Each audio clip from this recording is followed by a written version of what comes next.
الحمد لله وكفى وسلام على عباده الذين اصطفى أما بعد فأعوذ بالله من الشيطان الرجيم بسم الله الرحمن الرحيم باب ما یوجب الوضوء وجوب وضو کے اسباب کا بیان، یعنی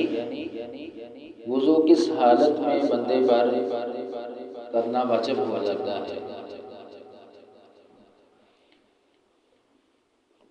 اس پر پہلی حدیث سیدنا ابو ہریرہ رضی اللہ تعالی عنہ کی ہے۔ بیان کرتے ہیں کہ قال رسول اللہ صلی اللہ علیہ وسلم، کہ رسول اللہ صلی اللہ علیہ وسلم نے بیان کیا، لا تقبل صلاة من احدث حتى يتوضأ، کہ جس شخص کا وضو ٹوٹ جائے تو جب تک وہ وضو نہ کرے لا تقبل صلاة، تو اس بندے کی نماز قبول نہیں ہوتی۔ تو یہ حدیث واضح ہے کہ بے وضو شخص جس کا وضو نہیں وہ نماز نہیں پڑھ سکتا، بلکہ اس بات پر امت کا اجماع ہے کہ جو بے وضو شخص نماز پڑھے گا اس کا وضو نہیں ہے تو وہ حرام عمل کرے گا، یعنی اس کے لیے حرام ہے کہ اس کا وضو نہیں ہے اور وہ نماز پڑھ رہا ہے، خواہ وہ انفرادی طور پہ ہو یا جماعت کے اندر کھڑا ہے، وضو ٹوٹ جاتا ہے اور وہ وضو کرتا ہی نہیں، اسی حالت میں کہ میں بعد میں وضو کر لوں گا اور بعد میں اپنی نماز کو دہرا لوں گا، پڑھ لوں گا، تو ایسا کرنا بالکل درست نہیں ہے۔ دوسری حدیث ابن عمر یعنی عبداللہ بن عمر رضی اللہ تعالیٰ عنہ سے ہے۔ بیان کرتے ہیں کہ رسول اللہ صلی اللہ علیہ وسلم نے ارشاد فرمایا، لا تقبل صلاة بغیر طہور، وضو کے بغیر نماز قبول نہیں ہوتی، یعنی طہارت کے بغیر نماز قبول نہیں ہوتی، ولا صدقۃ من غلول، اور مال حرام سے صدقہ، یعنی جس طرح بغیر وضو کے نماز کی ادائیگی نہیں ہو سکتی، نماز قبول نہیں ہوگی، ایسے ہی کہ جس شخص کے مال میں حرام کی آمیزش ہے یا اس کا انکم سورسز ایسے ہیں کہ وہ حرام طریقے سے مال کو کماتا ہے، تو وہ شخص اللہ کے راستے میں لاکھوں کروڑوں بھی خرچ کر لے تو اس کو ایک ذرہ برابر بھی فائدہ نہیں ہوگا، یعنی ایسا مال جو حرام کا مال ہے اللہ تعالیٰ اس کو قبول کرتے ہی نہیں، خواہ بندہ سارا مال اللہ کے راستے میں صدقہ کرے۔ تیسری حدیث سیدنا علی رضی اللہ تعالیٰ عنہ سے ہے۔ کہتے ہیں کہ کنت رجلا مزاء، کہ میں ایک ایسا آدمی تھا جسے کثرت کے ساتھ مزی آتی تھی، فکنت استحی ان اسأل النبی صلی اللہ علیہ وسلم، اور میں اس بات میں شرم محسوس کرتا تھا کہ میں رسول اللہ صلی اللہ علیہ وسلم سے سوال کروں اس بارے میں، لمکان ابنتی، وجہ کیا تھی؟ کیونکہ آپ صلی اللہ علیہ وسلم کی بیٹی میرے نکاح میں تھی، آپ سسر تھے میرے، اور میں اس بات میں شرم محسوس کرتا تھا کہ مزی کے بارے میں آپ صلی اللہ علیہ وسلم سے سوال کروں۔ فَأَمَرْتُ الْمِقْدَادَ، تو میں نے مقداد رضی اللہ تعالیٰ عنہ سے کہا کہ فَسَأَلَهُ، کہ آپ اللہ کے نبی علیہ السلام سے اس بات کا سوال کریں۔ تو پھر سوال کیا گیا تو آپ صلی اللہ علیہ وسلم نے فرمایا، يَغْسِلُ ذَكَرَهُ وَيَتَوَضَّأُ، تمہیں چاہیے کہ تم اپنے ذکر کو دھو لو اور وضو کیا کرو۔ یہ حدیث سیدنا علی رضی اللہ تعالیٰ عنہ کا سوال تھا، لیکن انہوں نے حضرت مقداد کے راستے سے آپ صلی اللہ علیہ وسلم سے دریافت کیا کہ اگر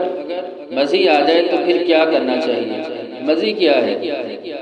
انسان کو جب شہوت آتی ہے تو اس پر ایک لیسدار مادہ خارج ہوتا ہے، اس کو مزی کہتے ہیں۔ یہ نماز میں آ جائے یا نماز کے علاوہ بندے نے وضو کیا ہے تو اس حالت میں کیا کرنا چاہیے؟ رسول اللہ صلی اللہ علیہ وسلم کا فرمان واضح ہے جو سیدنا علی رضی اللہ تعالیٰ عنہ کے سوال پر تھا۔ آپ نے کہا کہ بندے کو چاہیے کہ وہ اپنی شرمگاہ کو دھو لے اور وَيَتَوَضَّأُ اور وضو کرے، پھر اپنا اللہ کی عبادت کرے، نماز ادا کرے۔ دوسرا مسئلہ۔ چوتھی حدیث سیدنا ابو ہریرہ رضی اللہ تعالیٰ عنہ سے مروی ہے، بیان کرتے ہیں کہ قال رسول اللہ صلی اللہ علیہ وسلم، رسول اللہ صلی اللہ علیہ وسلم نے بیان کیا، اذا وجد احدکم فی بطنہ شیئا، کہ جب تم میں سے کوئی شخص اپنے پیٹ میں کوئی گڑبڑ محسوس کرتا ہے، فاشکل علیہ، تو وہ اس پہ مشکل ہو جاتا ہے، اخرج منہ شیء ام لا، کہ اس کے پیٹ سے کوئی چیز نکلی ہے یا نہیں۔ یعنی کبھی کبھار ایسا ہوتا ہے کہ معدہ خراب ہونے سے انسان کا پیٹ اس میں گڑگڑ ہوتی ہے اور پیٹ خراب ہو جاتا ہے، اس کو پتہ نہیں چلتا، اس پہ یہ چیز متشابہ ہو جاتی ہے کہ آیا کہ میرا وضو باقی ہے یا نہیں، ہوا خارج ہوئی ہے یا نہیں، تو پھر اس حالت میں کیا کرنا چاہیے؟ جب آپ صلی اللہ علیہ وسلم سے یہ بات پوچھی گئی تو آپ نے کہا فَلَا يَخْرُجَنَّ مِنَ الْمَسْجِدِ، تو تم میں سے کوئی بھی مسجد سے نہ نکلے، یعنی اپنی عبادت سے نہ نکلے۔ جب ایسی حالت ہو کہ بندے کو پتہ نہیں چل رہا کہ میرا وضو باقی ہے یا نہیں، ختم ہو گیا ہے یا باقی ہے، یعنی متشابہ ہے، فیصلہ نہیں ہو رہا،